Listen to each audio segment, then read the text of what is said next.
All right, so welcome to the deep dive. We're really excited about today's topic. Yeah, this should be interesting.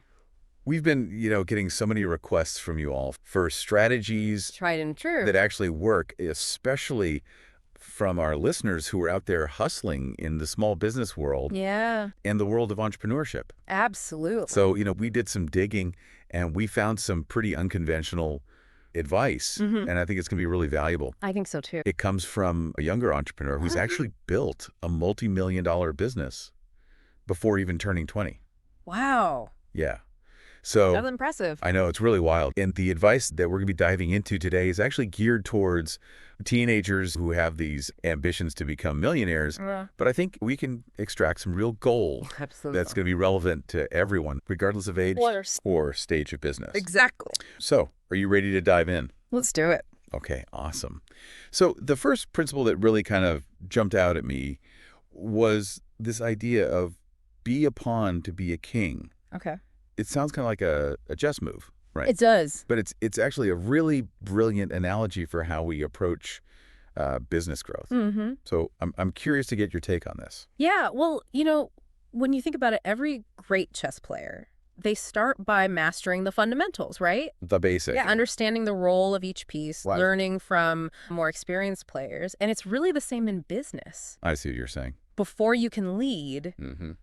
you have to be willing to learn, Right. put in the work, Yeah. understand the game from the ground up. So it's about humility then, right? Humility is a huge part of it. Okay. Acknowledging that we don't have all the answers and being open to learning from those who have been there before. Mm-hmm. He really stresses the importance of paying your dues. Right. Starting small, embracing those early stages where you might feel like a pawn in a much larger game Yeah. that you need to, eventually command the boardroom.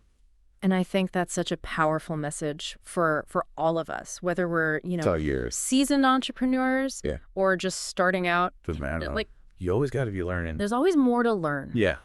Always room for growth. And I think a little humility goes a long way. Absolutely. So Could not agree more. if you guys are finding this information useful, make sure to hit that like button and share it with your friends who are also on their entrepreneurial journey. Great advice. All right, let's move on to the next principle. Okay. This one's all about presentation, All right. dress to elevate. Now, I know And what does that even mean? when you first hear that, you might think, Yeah, ditch the T-shirt. ditch the hoodies, ditch the jeans. Get a suit. Gotta wear a suit, gotta look all fancy. Right. But actually, it's really not about that at all, is it? No, it's not. It's about understanding the power of first impressions Mm-hmm. and how your style can actually elevate your business game. That's right. So I'd love to hear what your insights are on that. Yeah, well, he really digs into the psychology of appearance, right? Especially for young entrepreneurs who are Right. trying to establish their credibility. It's about projecting that confidence, professionalism, even if you're not, Wearing a rocking a three-piece suit, right? Yeah. Because people judge. we all do. Absolutely. And in the business world, that cover is often your appearance. So what's the practical takeaway here then? Well, it's more about finding a style that reflects your brand and your values while also conveying a sense of competence, trustworthiness. He emphasizes the importance of classic and timeless quality basics that fit well, make you feel confident, Right. you know? That's a really good point. It's about, think of it as investing in your personal brand. Yeah, it's not about conforming to some rigid dress code. Right. It's about finding a style that, represents you and the image you want to project to the world. and I think that applies whether you're meeting clients or pitching investors, Absolutely. or even just working from home. Yeah. How you present yourself really matters. Couldn't agree more. It's about showing up as the best version of yourself, internally and externally. Yeah. And sometimes that starts with putting a little effort into... How you dress. Yeah, and I really love that because Mhm. it's not superficial. No, it's not. It's about taking pride in your appearance Yeah. and recognizing that it actually can have a real impact on. Aligning your inner and outer game. Yeah, I love how simple but profound these principles are. Yeah. Easy to understand. Yeah, and if you're digging this deep dive so far, Yeah, make sure to hit that like button, share it with your fellow entrepreneurs out there. Let's spread the love. definitely. Okay, you ready for this next one? I'm ready. Hit me. All right, this one really intrigued me. It was have something external that humbles you. Okay. And the example that he gives is business itself. Huh. Oh, okay. So, Interesting. I know. So business humbles you. Well, Yeah, it's a little yeah. counterintuitive, right? It is. But when you think about it, entrepreneurial ventures, with all of their inherent risks and challenges, can be incredibly humbling experiences, And right? I see what you're saying. It's like you go in thinking you've got it all figured out, Mm-hmm. and then the market just throws you a curveball. Curveball, yeah, for You know? sure. He talks about how business can be this brutal but effective teacher, right? Yeah. You learn through Trial and error. setbacks, through failures, those moments where you realize, like, wait, I don't actually have all the answers. And that's where the humility comes in.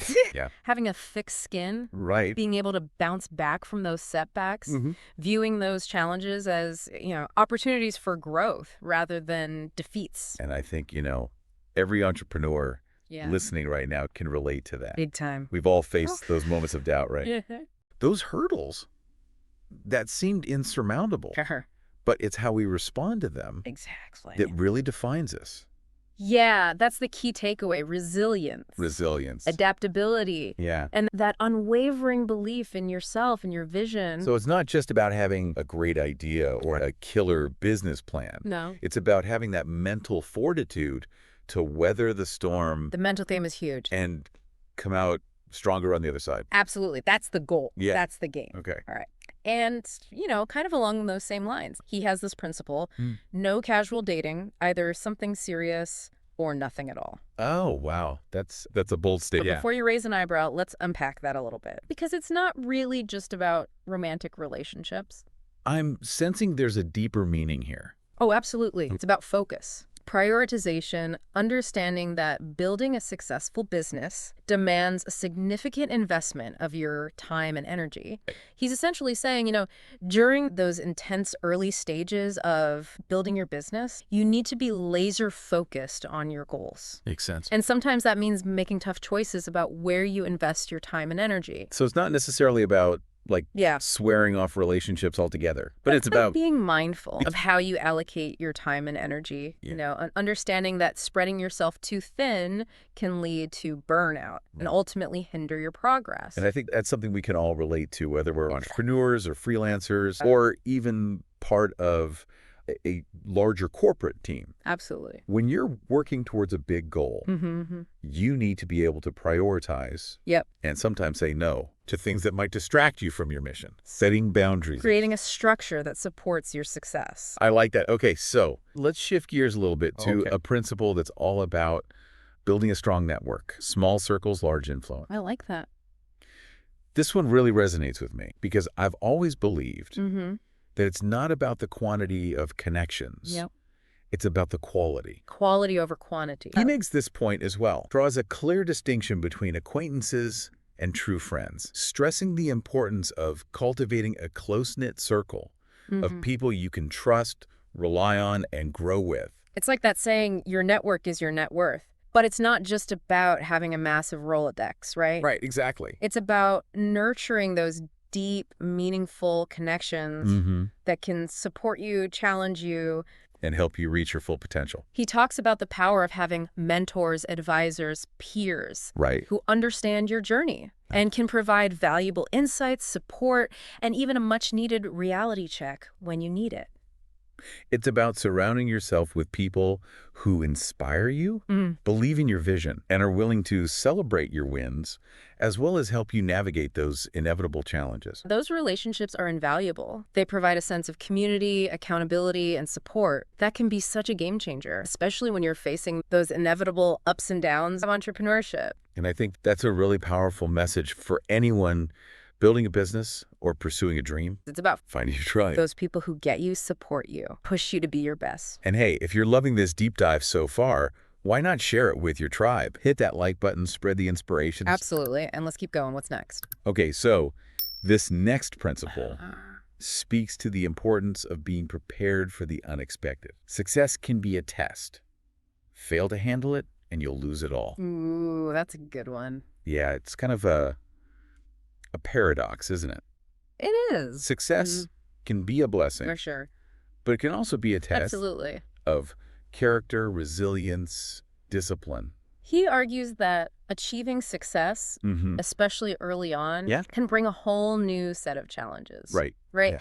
It's easy to get caught up in the hype, Right. to overspend, Yeah. to lose focus, Mm-hmm.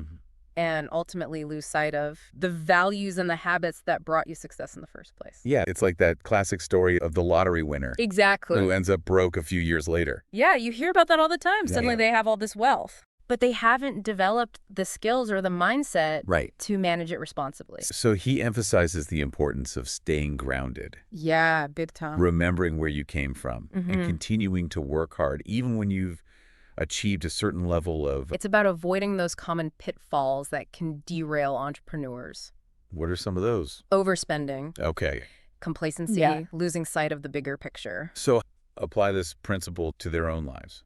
Well, I think it starts with self-awareness, Okay. understanding your strengths and weaknesses, Mm-hmm. recognizing the potential pitfalls that come with success, Okay. having a plan for how you'll manage your finances, your time, your energy when those opportunities arise. Right. Surrounding yourself with people Yeah. who will keep you grounded, Yeah. accountable, Okay. focused on your long-term goals. It's about having that marathon mindset, understanding that success is a journey, not a destination.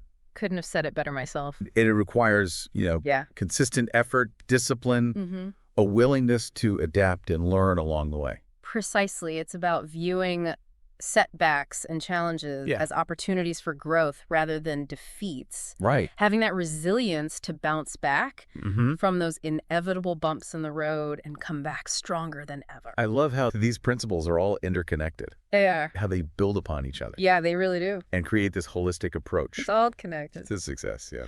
All right, so speaking of principles that kind of tie everything together, let's dive into a principle that's near and dear to my heart, investing. Oh, okay. He's a huge advocate for starting early, I understand. investing consistently, even if it's with small amounts. Right. He believes in the power of compound interest and how starting early can make a world of difference in the long run. It's like planting a seed, I right? love that analogy. Nurturing it over time. Yeah. You might start small, but with consistency and patience, you can cultivate this financial garden Absolutely. that's going to blossom and provide for you in the years to come. He goes beyond just advocating for traditional investments like stocks and bonds. He also talks about investing in yourself, Right. your education, your skills, Sure. experiences that will broaden your horizons Right. and open up new opportunities.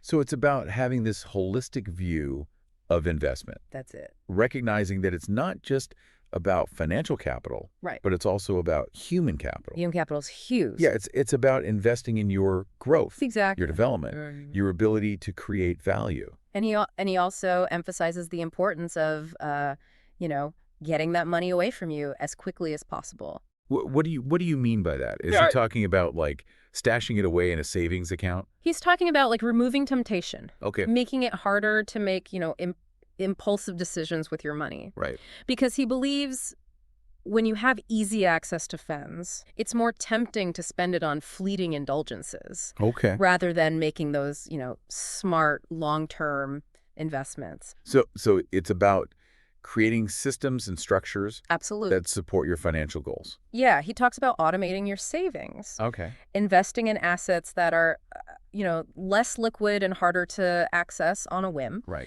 and working with financial advisors who Mhm. can help you, make those smart choices with your money. It's like having that financial safety net, right? Yeah, That allows you to make those smart long-term decisions exactly. without feeling pressured to constantly chase Yeah. those short-term gains. It's about building that foundation for financial freedom and security so you can focus on your passions, your goals, creating a life you love without being constantly stressed about money. And speaking of loving this deep dive, Yeah. if you're finding this information valuable, don't forget to hit that like button and share it with your fellow entrepreneurs and business owners out there. Spread the wealth, spread the knowledge. Let's spread this wisdom far and wide. Absolutely. All right, so as we wrap up this incredible deep dive, Mm-hmm. I want to touch on one final concept that really stood out to me. Okay. He talks about the importance of developing a financial identity. Ah, yes. This is a fascinating idea. He argues that it's not just about setting financial goals, right? No. It's about shifting your mindset to a place where Mm-hmm. anything below a certain level of income or net worth simply feels out of alignment Okay. with who you are and what you're capable of. It's like leveling up in a video game, right? Exactly. It's like once you've experienced a certain level of success, Yeah. it's hard to imagine going back to the previous level. So it's about, Raising your standards, expanding your beliefs about what's possible, and aligning your actions and habits with the financial identity you want to create for yourself. so it's not just about saying, I want to make $1 million. Right. It's about embodying the mindset, the habits, the Yeah. actions of someone who already operates at that level. Precisely. It's about becoming the person who naturally attracts that level of abundance and success because it's simply who you are. I love that it's about aligning your inner and outer world That's it. to create the financial reality you desire. And what I find most compelling about this young entrepreneur's approach Yep. is his emphasis on learning from old money principles. Okay. And he's not talking about, stuffy traditions or hoarding wealth, Right. but rather the timeless wisdom of building a legacy, Mm-hmm. creating generational wealth, ensuring that your success has a lasting impact. So it's about shifting the focus from short-term gains to Long-term prosperity, exactly. not just for yourself, Yeah. but for future generations as well. It's about understanding the principles of wealth creation, preservation, stewardship Right. that have been passed down through generations of successful families and businesses. And I think that's such a powerful message for all of us, regardless of our age or background. Couldn't agree more. It's never too early to start thinking about building a legacy, about creating a positive impact that extends beyond ourselves. Absolutely. And it's about recognizing that true wealth is not just about money. Mm-hmm. It's about the values, the relationships, Right. the knowledge, the impact we leave behind. So well said. So as we wrap up this incredible journey Yeah. through the unconventional wisdom of this young entrepreneur, Mm-hmm. I just want to leave you with a final thought. We talked about humility, presentation, focus, networks, resilience, investing, creating a financial identity. Right. These are all powerful principles that can guide you on your path to success, no matter what stage of the journey you're on. Remember, success is not a destination. It's a journey. It's a continuous journey. And growth, learning, and evolution. And the most important thing is to just keep moving forward Keep experimenting. and keep embracing the challenges and opportunities that come your way. I love that. It's been an absolute pleasure diving deep into this topic with you. Likewise. I hope you've gained some valuable insights and inspiration to fuel your entrepreneurial fire. And until next time, keep learning, keep growing, and keep diving deep into the world of knowledge and possibility.